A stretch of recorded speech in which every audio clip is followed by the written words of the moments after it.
Halo, selamat pagi Bapak Ibu, kekasih-kekasih Tuhan, pemuda, remaja, anak-anak, dewasa, dan lansia yang berbahagia. Perkenankan kali ini kita sama-sama mengisi akhir pekan kita, menyambut hari Minggu, dengan bersama-sama merenungkan Mazmur 145 ayat 1 sampai ayat 21. Saya beri judul renungan kita, Tuhan itu baik kepada semua orang. Saudara-saudara yang kekasih, ada beberapa pengajar agama Kristen yang mengatakan sesuatu yang membingungkan. Bahkan juga boleh dikatakan memberhalakan Tuhan dan gereja tertentu. Disebutkan bahwa Tuhan bekerja hanya dalam satu gereja, yaitu yang Dia anut, dan hanya milik agama yang menjadi identitas imannya. Gereja yang lain adalah sesat, bidah, dan tidak bakal menerima sorga. Juga disebutkan bahwa Alkitab adalah milik gerejanya. Lalu Alkitab itu dicuri oleh para pengajar bidah dan sekte yang memisahkan diri dari gereja yang benar. Lucu juga mendengar ajaran seperti ini karena sangat bersifat kekanak-kanakan. Tuhan dijadikan seperti boneka dalam genggaman si pengajar. Lalu boneka itu diatur sesuka dia. Inilah model beragama yang saya kategorikan sebagai memberhalakan Tuhan dan menyembah gereja. Padahal justru dalam beragama kita harus memuliakan Tuhan, yaitu menjadikan Tuhan sebagai yang memimpin dan mengarahkan hidup kita, bukan sebaliknya. Kita yang mengatur dan mengurus apa yang harus Tuhan lakukan sesuai keinginan dan kehendak kita. Nah, kalau kita baca Alkitab secara baik, bukan membaca dengan gaya steno atau membaca cepat dan lari-lari, melainkan membaca Alkitab sebagai orang dewasa, artinya mencermati semua kitab secara seimbang, kita justru mendapat kesan yang berbeda. Tuhan bukan boneka yang diatur-atur oleh pengajar agama. Tuhan bukan pribadi yang bisa didikte sebagai yang harus ikut bekerja menurut keinginan dan kehendak manusia. Gereja juga bukan tempat untuk kita memelihara dan merawat pemahaman-pemahaman yang sempit, statis. Tetapi gereja adalah ruang untuk kita belajar kehendak Allah yang hidup. Dan karena itu bertumbuh sesuai dengan apa yang Allah kehendaki. Nah, salah satu bagian Alkitab yang dengan terang-terangan menolak ajaran steno tadi adalah Mazmur 145. Ayat 1 sampai ayat yang ke-21. Mazmur ini berkata terus terang bahwa kebaikan Tuhan itu tidak hanya ditujukan kepada satu orang saja, tetapi kebaikan Tuhan itu adalah untuk semua manusia, bahkan segenap ciptaan. Saya bacakan untuk kita ayat 9. Tuhan itu baik kepada semua orang dan penuh rahmat kepada segala yang dijadikannya. Nah, ayat ini terdiri dari dua baris paralel. Itu salah satu ciri menonjol dari puisi Ibrani dalam Perjanjian Lama, yaitu paralelisme membrorum, atau kesejajaran dari kalimat-kalimat yang menjadi menjadi bagian dari sebuah penegasan. Kalimat di baris pertama diulang di baris kedua.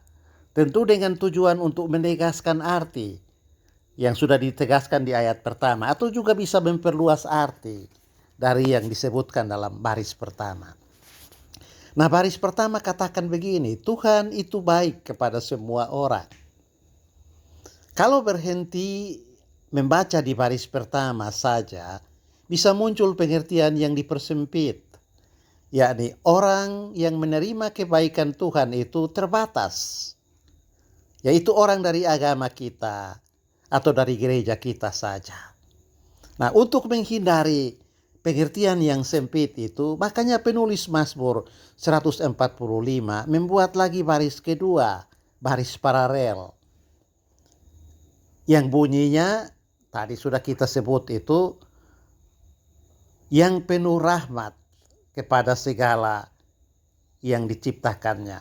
Nah, setelah membaca baris kedua, kita tidak bisa lagi menyempitkan pengertian manusia, karena yang dimaksud manusia tidak hanya sebatas orang dalam agama tertentu atau dari gereja A, tetapi manusia yang dijadikan Tuhan.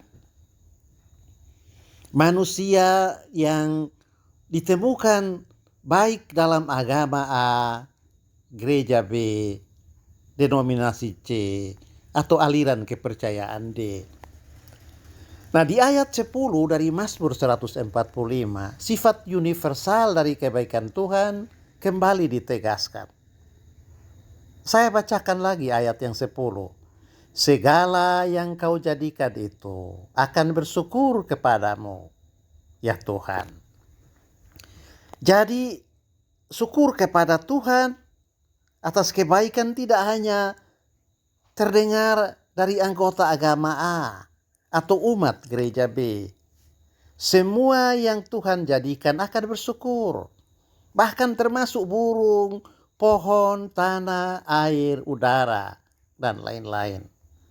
Tentu saja cara bersyukur tidak sama. Cara orang Kristen Timor bersyukur jelas beda dengan cara orang Kristen di Papua, di Maluku, Minahasa, di Batak, dan seterusnya.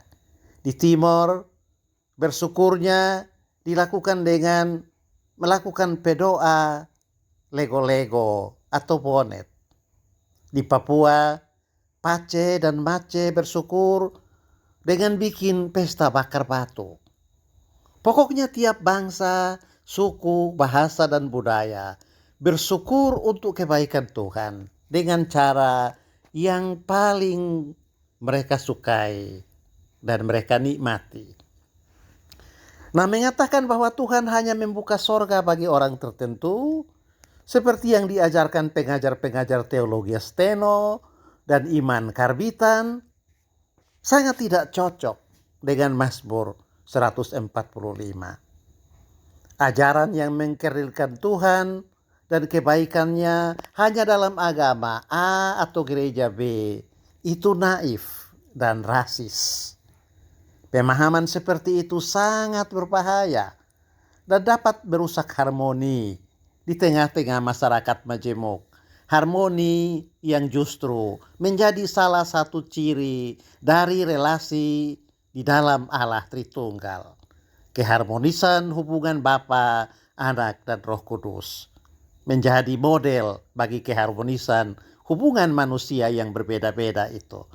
Pemahaman teologi steno yang rasis itu justru bertentangan dengan hakikat kedirian ilahi Allah Tritunggal. Akar dari ajaran rasis dan diskriminatis itu adalah pemahaman yang asal-asalan tentang kebaikan Tuhan. Asal ngomong, asal buka mulut, pokoknya tampil. Mazmur 145 dengan tegas mengatakan bahwa Tuhan itu baik kepada semua orang, karena semua orang adalah ciptaannya. Kebaikan Tuhan dapat diartikan sebagai belas kasihan terhadap sebuah manusia. Tuhan itu baik terhadap segala yang dijadikannya. Dan belas kasihannya yang lembut itu berlaku atas semua ciptaan. Hati Tuhan adalah hati yang mencintai, hati yang memberkati semua yang diciptakannya. You are rich in love and you are slow to anger. Your name is great and your heart is kind.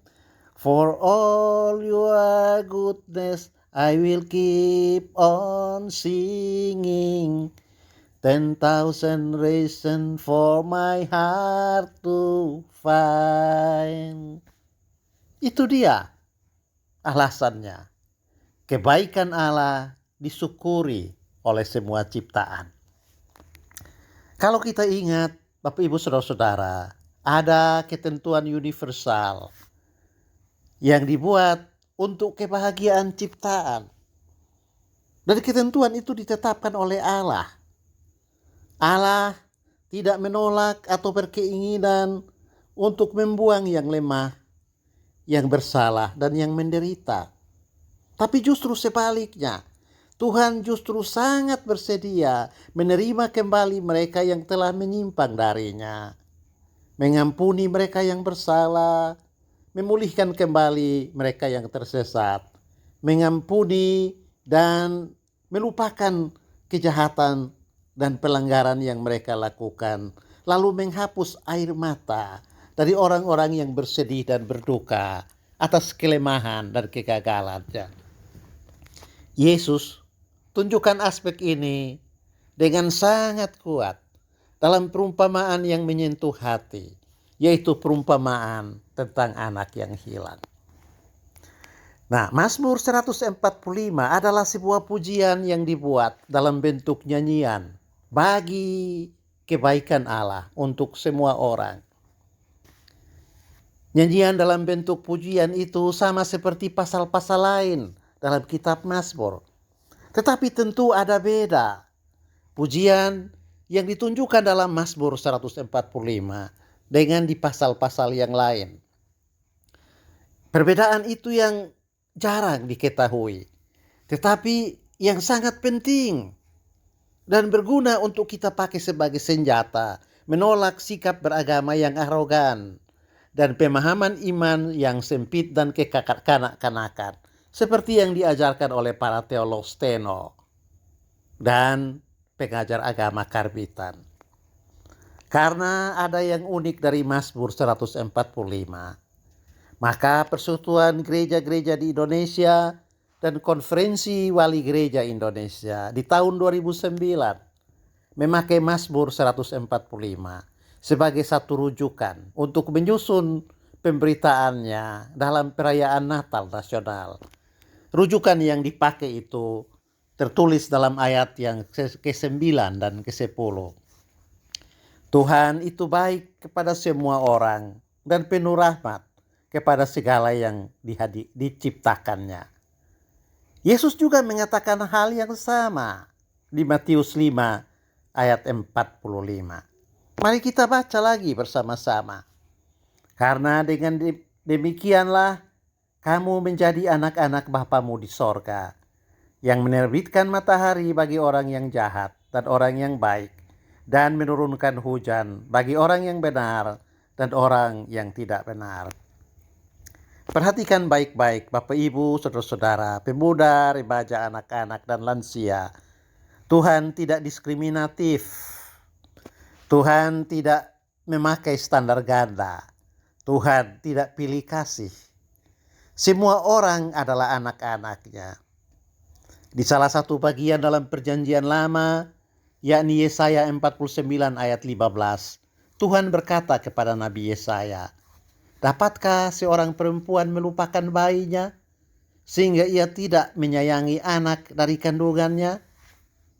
Sekalipun dia melupakannya, aku tidak akan melupakan engkau." Inilah Tuhan, Bapak Ibu Saudara-saudara. Kebaikannya merata. Dia memberi upah 1 dinar sehari untuk yang kerja hanya 1 jam, yakni dari jam 5 sore ke jam 6 sore. Sama dengan upah yang diberikan kepada orang yang bekerja dari jam 7 pagi sampai jam 6 sore. Tuhan adalah baik, karena Tuhan adalah kasih. Kasih adalah sebuah gerakan merangkul, melingkar, mempersatukan hal-hal yang berbeda. Itu beda dengan kebenaran. Kebenaran itu seumpama garis lurus yang memisahkan, menceraikan, mempertentangkan. Bahkan yang bersifat memisahkan satu dengan yang lain. Tuhan yang adalah kasih itu adalah pencipta semua manusia. Tidak mungkinlah Tuhan melupakan orang yang Dia ciptakan dengan tangannya sendiri atas dasar cinta dan penuh kasih sayang. Mazmur ini mengingatkan kita untuk tidak bersikap sombong dan arogan. Karena terkadang ada kecenderungan umat beragama merasa bahwa dirinya dan kelompoknya paling diistimewakan oleh Tuhan dibanding dengan orang lain. Tuhan dibayangkan memandang dirinya dengan penuh cinta kasih dan memandang orang lain dengan kemarahan dan kebencian hanya karena ajaran yang berbeda atau agama yang berbeda. Tuhan memperlakukan dirinya dengan sangat baik, sedangkan terhadap orang lain Tuhan berlaku dengan buruk. Pemahaman yang demikian tentu akan berpotensi mendorong lahirnya perilaku eksklusif dan intoleran kepada orang lain. Kita merasa mendapat tugas istimewa dari Tuhan, seolah-olah kita sudah mendapatkan legitimasi untuk melaksanakan kehendak Tuhan, merendahkan dan memperlakukan orang lain tersebut sesuai keinginan kita yang subjektif dan cenderung keliru. Mazmur 145 mulai ayat 14-20 menggambarkan Tuhan sebagai seorang bapa penuh cinta kasih, sekaligus sebagai ibu yang dengan lembut menyiapkan makanan, bahkan menyuapi anak-anaknya sampai kenyang. Rahmat Tuhan dalam Mazmur ini dapat digambarkan seperti yang dilakukan seorang ibu dan ayah yang menyayangi anak-anaknya, memeluk mereka di dalam dada kebaikannya. Dan itu yang sangat istimewa, yaitu karena Tuhan memperlakukan semua manusia sama, tanpa membeda-bedakan. Kita semua manusia adalah ciptaannya yang sangat dikasihi. Kita tidak lebih istimewa dibandingkan orang lain. Kita hanya berbeda karena kebebasan kita untuk memilih jalan masing-masing. Namun Tuhan dari sorga menatap semuanya dengan mata yang penuh cinta kasih, yang menginginkan semua ciptaannya menikmati kebaikan yang diberikan secara universal dan merata dalam dunia ini. Dan karena itu, mari kita menikmati kebahagiaan karena hidup dalam kebaikan Tuhan. Lalu kemudian memberi diri untuk menjadi saluran kebaikan dan cinta kasih Tuhan kepada orang lain. Lalu kemudian menjauhkan sikap hidup beragama yang arogan dan beriman kekanak-kanakan, seperti yang diajarkan atau dipropagandakan oleh pengajar karbitan dengan teologi steno yang bersifat diskriminatif dan rasis. Tuhan kiranya memberkati kita semua.